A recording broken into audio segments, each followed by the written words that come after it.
علیکم نن چې کوم زمونږ موضوع ده هغه دی جی سټماټایټس خوله ولې پخیږي بار پخیږي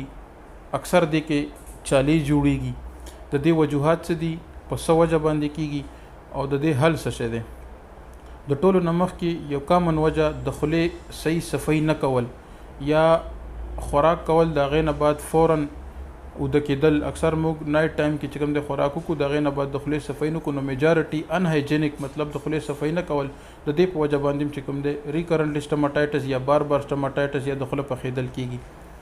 دې نه علاوه یو کاز بل هم د یو وجه بل هم د چې B12 یا مطلب آیرن د دې کمی چې کله په وجود کې راشي په دې وجه باندې میجارټي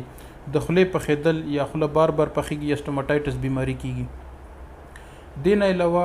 بعضې پیشنټ داسې هم راځي چې هغوی ته وایرل ډیزیز وي یا بیکټیریل وي یا فنګل وي مطلب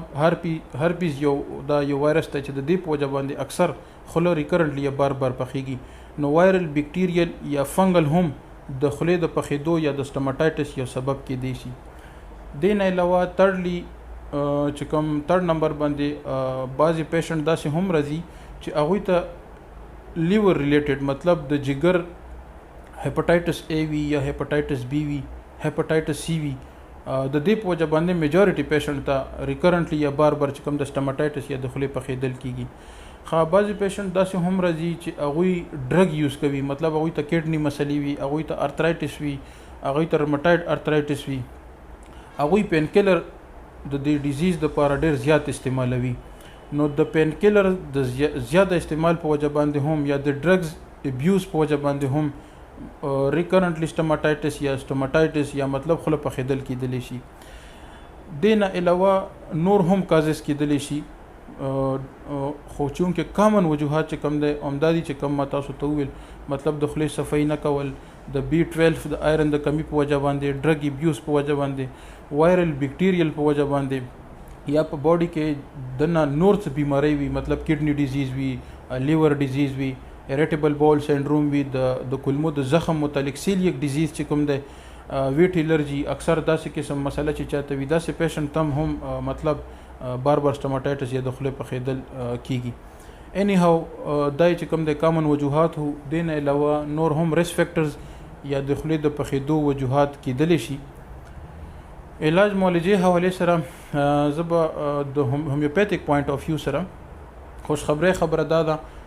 د خولې پخېدل که بار کېږي اکیوټ وي مطلب زوړ تکلیف وي یا خاد مطلب اوس د لږ وخت نه وي د هر څومره ټایم نه چې وي د یو هفتې نه ونیسه تر 2 ویک پورې مطلب 7 to 15 ډیز په منځ کې چې کوم د هر قسم مریض کوي هغه که د ګردو په وجه باندې وي هغه که لیور ریلیټډ هغه که د B12 د کمی په وجه باندې وي هغه که د سټمک په وجه باندې وي چې څه کاز وي څه وجوهات وي د خوشخبری خبر دا دی چې within 1 week within 2 week هغه که اکیوټ سټماټایټس وي هغه که کرانیک سټماټایټس وي مطلب دا که د لږ وخت نه خوله پخوي